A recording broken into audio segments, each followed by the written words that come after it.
family resistance. Things were gonna be okay. Dad would take care of this guy. Hi, my name is Fred Savage, and this is my Throwback Thursday.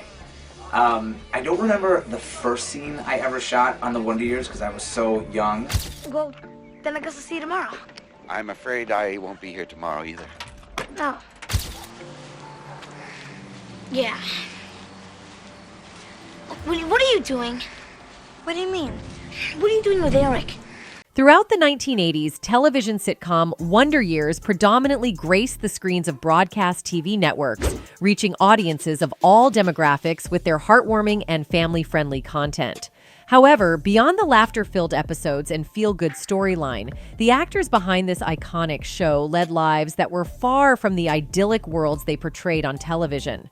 Contrary to the wholesome characters they portrayed weekly, the personal lives of 1980s sitcom Wonder Years actors were often shrouded in secrecy, harboring dark and troubling secrets.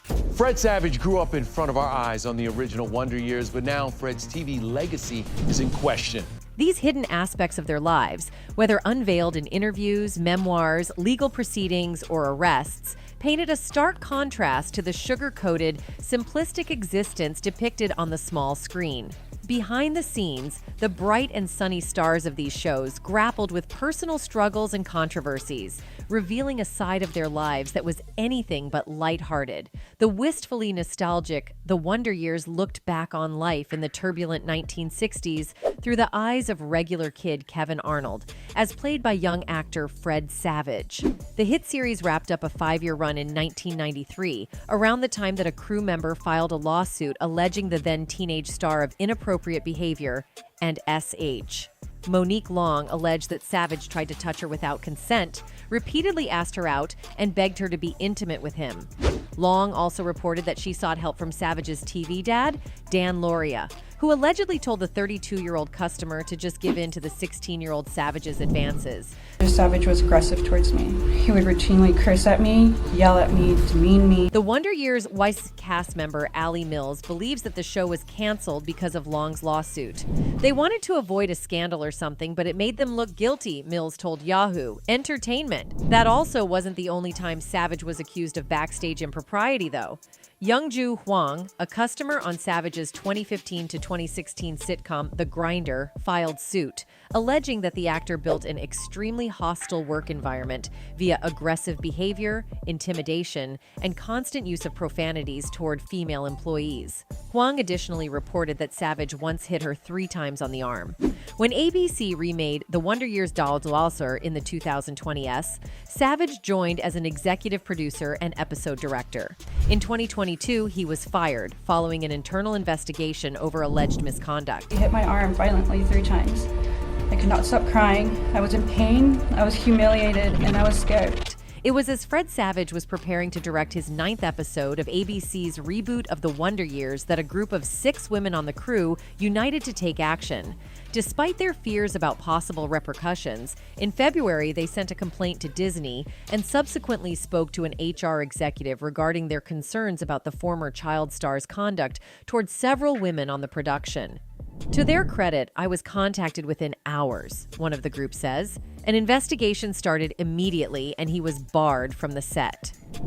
On May 6th, news broke that Savage had been fired as executive producer and director of the well-reviewed series, which has been renewed for a 2nd season.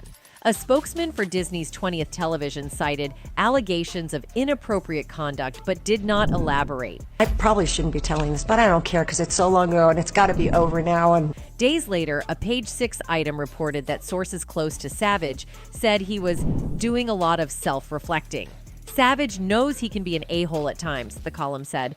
Despite everything, we're told Savage has had overwhelming support from friends and colleagues on the Wonder Years production. That's when several of the women who had reported Savage decided to contact The Hollywood Reporter about the issues that led them to report their allegations to Disney.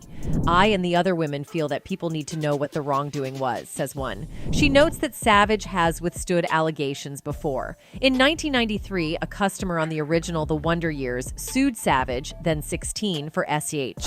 The case was settled. A female crew member on the set of Fox's The Grinder, which ran from 2015 to 16, sued claiming that Savage constantly hurled profanities at women employees and had shouted at and struck her during a costume fitting. Fox found no evidence of wrongdoing, and the lawsuit was settled.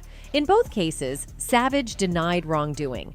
Despite those allegations, Savage has had a prolific career, not only acting but directing episodes of Boy Meets World, Blackish, The Connors, Modern Family, and Two Broke Girls, among other shows. In a statement to ET, Savage calls the allegations, quote, completely without merit and absolutely untrue. The women who worked on the Wonder Years reboot say they saw two very different sides of Savage, a charismatic, seemingly supportive colleague and a far darker, angrier alter ego. They say he could flip to the latter persona in an instant, and in such moments, one says, his eyes would go dead. One says Savage never engaged in such behavior in front of actors or executives. They all see his absolute perfect best face, she says, but he sometimes showed a different side to below-the-line employees who don't have power. The women who contacted Disney have requested anonymity out of fear for potential damage to their careers. They say they initiated the complaint regarding conduct toward women that ranged from verbal H to one alleged assault of a former crew member.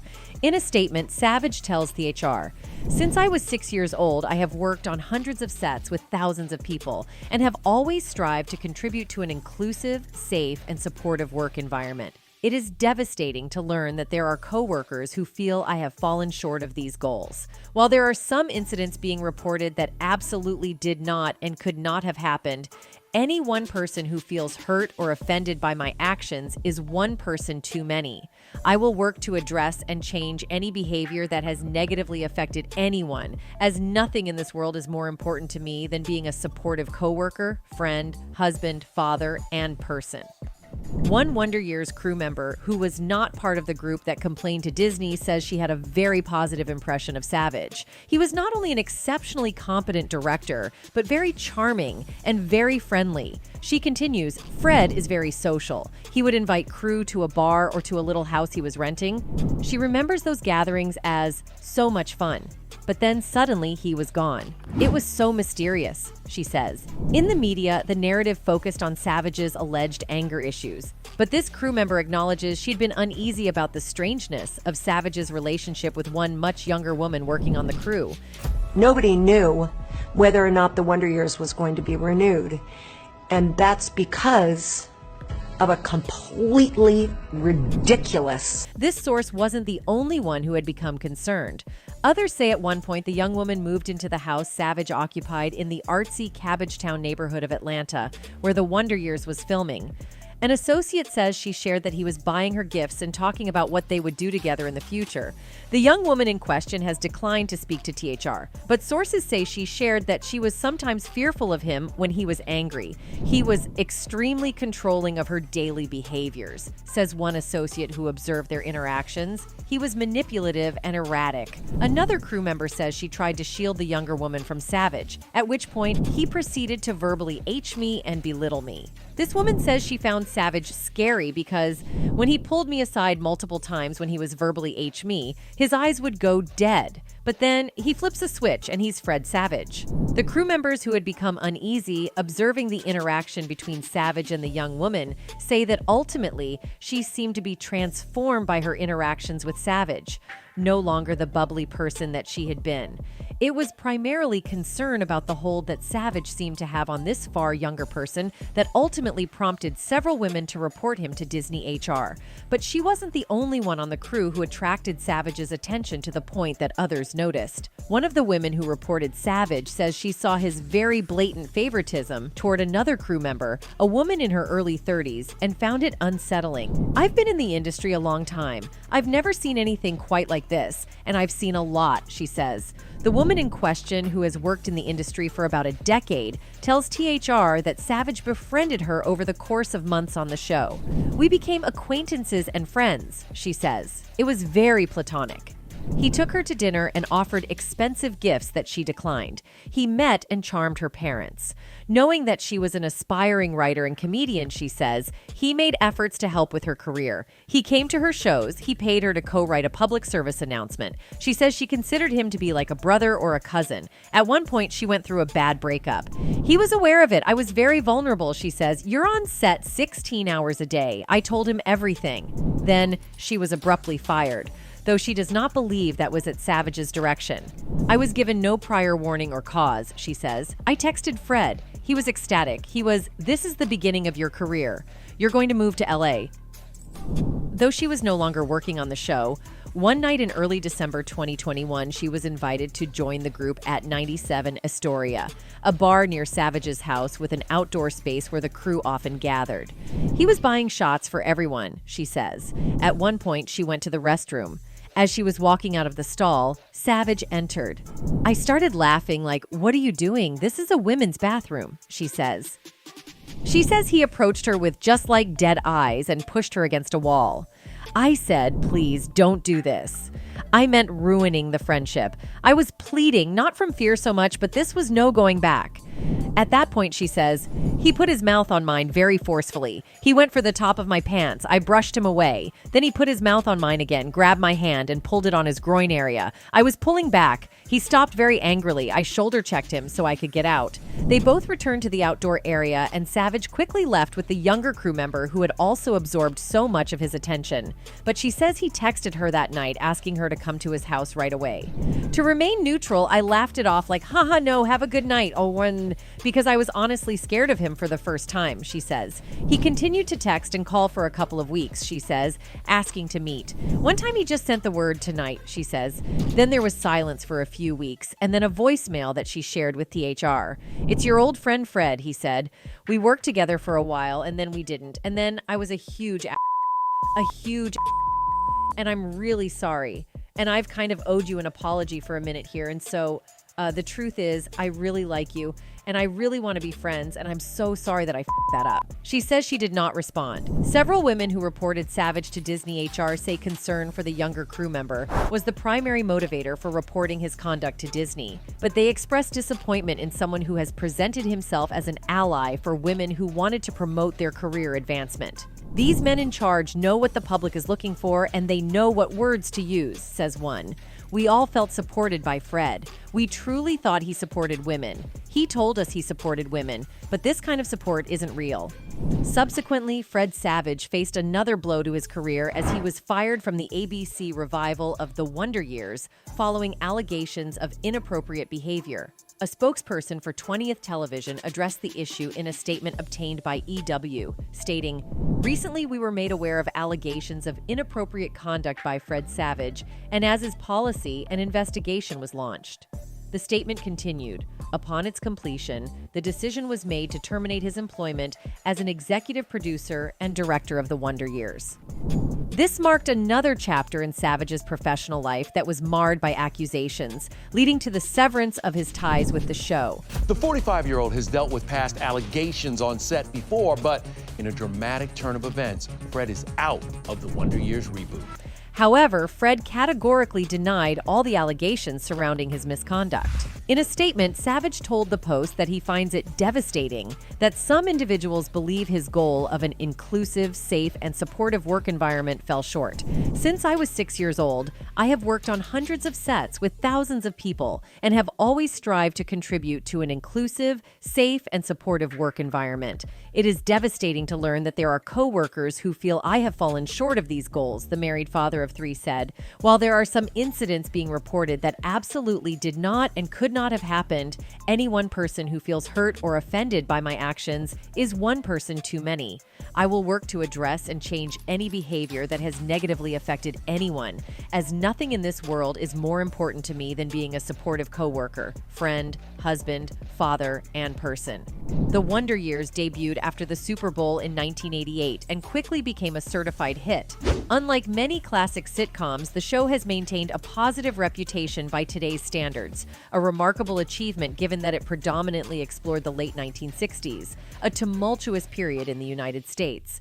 Created by Neil Marlins and Carol Black, the series stands out in its genre, even in comparison to contemporary TV. Oh God, Marissa. Well, some of the Arnold men. No chicken? Louis doesn't eat meat, Dad. Hey, just thought I'd mention it. The enduring appeal of The Wonder Years can be attributed to its seamless blend of authentic and poignant moments with genuinely humorous ones. The ABC show was a trailblazer in using a narrator, with Daniel Stern known for his role in Home Alone, who skillfully bookended each episode, providing both story and emotional context. This innovative narrative approach added depth and a unique layer to the storytelling, setting The Wonder Years apart from its counterparts. Seems to be the one that really seems to grab people's attention, although it's interesting to find if somebody says diner. Moreover, the show played a pivotal role in establishing Fred Savage as a dominant force in the sitcom genre for a decade. Savage's portrayal of the main character, Kevin Arnold, contributed significantly to the show's success, making him a standout figure in the television landscape during that era. It wasn't like, you say like signed on the show. I was like 11 when we did the pilot. I wasn't thinking about deals and contracts and getting picked up. The central theme of The Wonder Years revolved around the challenges faced by Kevin, Fred Savage, the youngest member of a suburban family, as he navigated the tumultuous journey of adolescence. While the series incorporated typical coming-of-age elements, such as young love exemplified by Winnie Cooper, Danica McKellar, it distinguished itself by not shying away from the harsh realities of life. Unlike many sitcoms of its time that wrapped up neatly in each episode, The Wonder Years dared to tackle tragedy head-on. The show deviated from the norm by not always concluding with characters ending up with their love interests and, in some instances, portraying the stark reality of death. People are really digging it. They're really liking it. I'm like, really? They're reading the Twitter comments. They're like, Fred Savage, I so would. Or, my kids are reading this to me. Or like, Fred Savage is my hall pass. This departure from conventional storytelling aimed to mirror aspects of real life, setting The Wonder Years apart from its contemporaries. The show's creators drew inspiration from the notion of growing pains, and interestingly, their collaboration was influenced by a previous sitcom with the same name. This earlier experience taught them valuable lessons about how to approach their new project, paving the way for a series that would resonate with audiences for its authenticity and willingness to explore the complexities of growing up.